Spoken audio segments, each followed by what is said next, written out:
안녕하십니까. 반갑습니다. 순천리빙TV 율성소 조정석입니다. 오늘 사과나무 가지순 유인을 좀 해보고요. 그 전에 순치기 할 때 여의시 남겨뒀던 가지순을 최종 정리하는 시간을 가져보겠습니다. 그리고 사과나무의 끝순 막기, 적심에 대해서 말씀드리도록 하겠습니다. 이렇게 유인치를 달아서 가지순을 유인해 주는 데는 여러 가지 의미가 있겠습니다. 첫 번째는 무엇보다도 이 가지순을 자기가 원하는 쪽으로, 원하는 방향으로 보낼 수 있다는 점입니다. 원하는 방향으로 잡고 이렇게 문질문질 손으로 해주면은 어느 정도 이렇게 방향이 잡히거든요. 그 다음에 유인추를 달아서 이렇게 유인을 해주면 되겠습니다. 그리고 이 기단부가 완전 초록색이면 이렇게 떨어져 나갈 수가 있습니다. 이 가지순 자체가. 하지만 이렇게 갈색 점들이 들어오면은 어느 정도 목재가 진행됐다는 이야기거든요. 그러니까 이때 이렇게 유인을 해주면 안전하게 유인을 할 수가 있겠습니다. 이 가지순 옆에는 충분한 공간을 확보해 주는 게 아주 중요합니다. 왜냐하면 이 가지순이 쭉 자라나면서 옆에 있는 측지도 이렇게 많이 자라나고요. 또 측지에서 나온 2차 측지도 많이 자라납니다. 2차 측지가 어쩔 때 뭐 10개 이상 그렇게 자라날 때도 있는데요. 그렇게 되면은 옆가지 그늘 속에 들어가겠죠. 이렇게 그늘 속에 들어가면은 착과도 잘 안 되고요. 또 착과가 됐더라도 열매가 낙과하는 수가 많습니다. 그래서 충분한 공간을 확보해 주는 게 아주 중요하겠습니다. 그럼 여기에서 사과나무에 열매가 맺히는 행태에 대해서 알아보고 지나가겠습니다. 사과나무는 1차, 2차, 3차에 걸쳐서 열매가 맺히는데요. 1차는 이 주지 부분에서 나온 이 열매순에 맺히는 열매가 1차가 되겠습니다. 그리고 2차는 이 가지순 하단부에서 나온 그런 가지에서 나온 그런 열매가 되겠고요. 3차는 이 가지순의 상단 부분에서 나온 열매가 되겠습니다.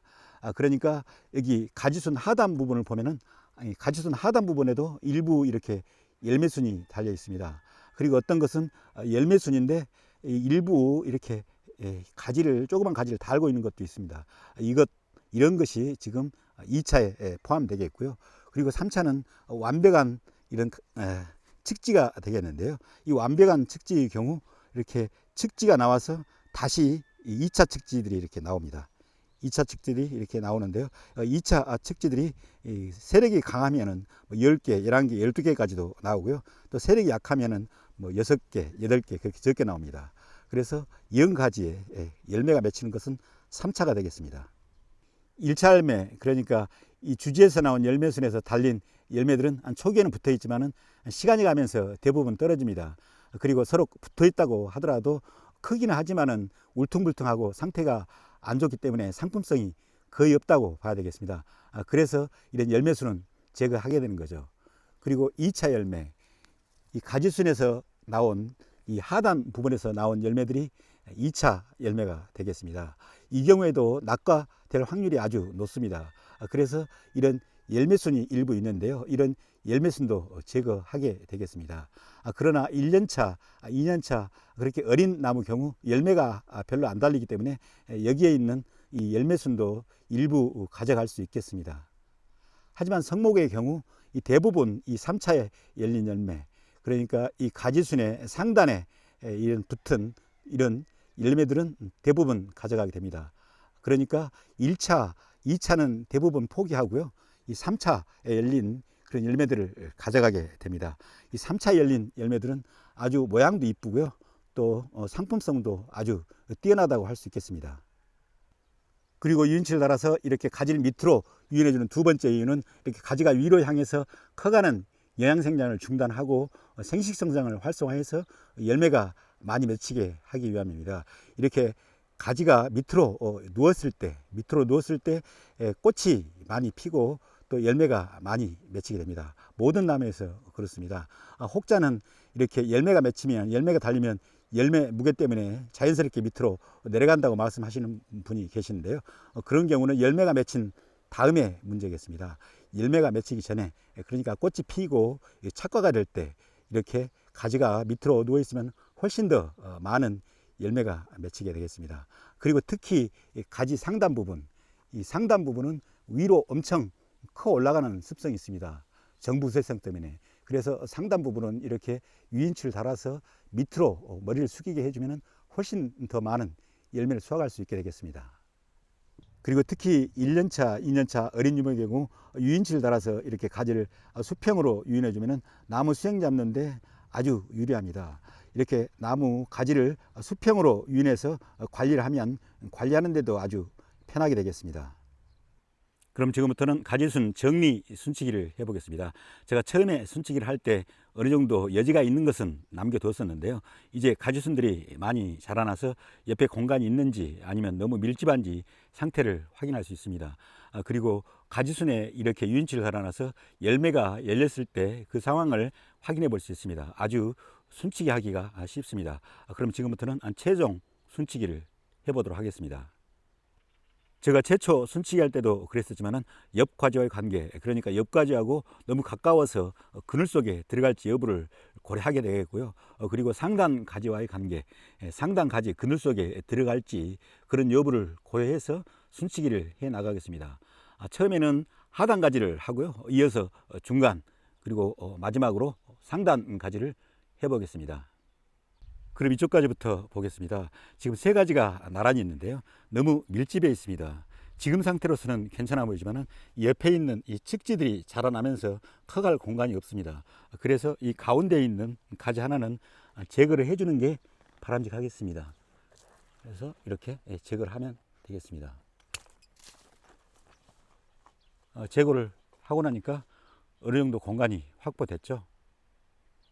옆에 있는 가지인데요. 위에 가지가 하나 있고 또 밑에 가지가 두 개가 있습니다. 근데 이것은 너무 붙어 있죠. 붙어 있는데 보면 두 개 중에 하나를 선택하는 게 좋을 것 같습니다. 근데 이 가지는 좀 약하고요. 이 가지는 좀 강합니다. 근데 위에 바로 가지가 있기도 하지만 높이 차이가 상당히 있기 때문에 이 가지를 살려놔도 큰 무리가 없겠습니다. 그래서 이 가지를 제거를 하도록 하겠습니다. 이렇게 제거를 했고요. 그리고 옆에를 보시면은 지금 여기 가지가 하나 있는데 이쪽에 가지도 튼실한 가지가 하나 있습니다. 근데 안쪽에 붙어 있어 가지고요. 윗가지에 그늘 속에 들어갈 가능성이 많습니다. 그리고 이쪽에도 지금 약간 장소가 협소합니다. 그래서 이 가지도 제거를 해주는 게 좋겠습니다.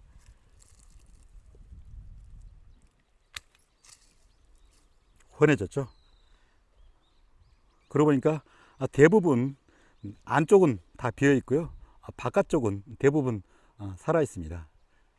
이쪽 옆에를 보시면은 여기 하나 있고요. 여기 하나 있는데 충분히 거리가 확보되어 있습니다. 상관이 없겠습니다. 이쪽에는. 그리고 이쪽을 보면 이쪽에 가지가 하나 있고요. 이쪽에 가지가 하나 있는데요. 높낮이가 다르고요. 또 방향이 좀 다릅니다. 그래서 상관이 없는데 이쪽에 안쪽에 있는 가지는 커 나오면서 이 가지하고 아마 부딪힐 가능성이 높겠습니다. 그래서 이 안쪽에 있는 가지 이것도 제거를 하겠습니다. 제거를 했습니다. 아주 시원하게 됐죠.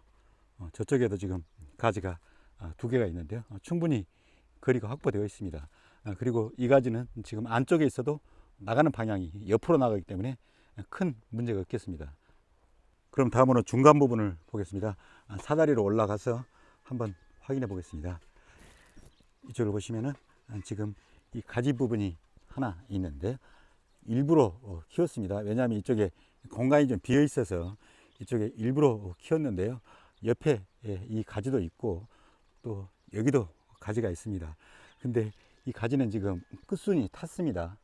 그래서 별 효용 가치가 없을 것 같아서 이런 가지는 제거를 하도록 하겠습니다. 제거를 해주고요. 제가 볼 때는 내년에도 필요 없을 것 같은데 동계전지 할 때 이 가지는 제거를 하도록 하겠습니다. 이쪽에 있고 또 이쪽에 보시면 지금 가지가 두 개가 있는데요. 이쪽 위에 공간이 많이 비어 있는데 제가 이걸 너무 죽인 것 같습니다. 그래서 이런 경우는 줄을 풀어서 너무 밑으로 가라앉지 않게 해주는 게 필요할 것 같습니다. 그리고 앞에 이 공간이 많이 있기 때문에 두 가지는 다 살리도록 하겠고요. 그리고 옆에 있는 가지 이쪽 공간이 남아서 좀 부실한데 살려놨는데요. 좀 더 여지를 봐야 될 것 같습니다. 왜 그러냐면 위에 이렇게 가지들이 있기 때문에 가지 그늘 속에 들어갈 수가 있습니다. 그래서 좀 더 여지를 보고 이것은 결정하도록 하겠습니다. 마지막으로 상단 부분입니다. 상단 부분은 워낙 수세가 강하고 또 열매가 많이 맺히는 부분입니다. 그래서 동서남북 갈 곳이 있으면 대부분 살려놨고요. 특별한 문제가 있는 곳이 없어 보입니다. 단 한 곳, 저쪽에 고추 서 있는 가지는 갈 곳이 없는데요. 이 가지는 제거를 하도록 하겠습니다. 그럼 다음으로는 사과대추 나무 끝순 막기, 즉 적심에 대해서 말씀을 드리겠습니다. 적심은 1차 적심, 2차 적심으로 나눠볼 수 있겠는데요. 먼저 1차 적심부터 말씀을 드리겠습니다. 1차 적심은 이렇게 가지순이 충분히 자랐을 때 끝을 막아주는 것을 말합니다. 끝을 잘라주는 것을 말합니다. 이렇게 끝을 잘라주면 더 이상 이 끝이 커가지 않고 그 영양분이 이 옆에 있는 측지로 가고요. 또 측지 위에 있는 2차 측지로 가서 열매가 많이 맺히게 되겠습니다. 특이하게도 사과대추 나무는 이렇게 끝순을 막아주면 더 이상 여기서 순이 나오지 않습니다. 아주 다행스러운 일이죠. 다른 나무들은 대부분 이 끝순을 막아주면 여기서 가지가 2개, 3개 나오는데요. 사과대추 나무는 예외입니다. 아주 다행입니다. 그럼 어느 부위에서 적심을 해주냐가 문제일 건데요.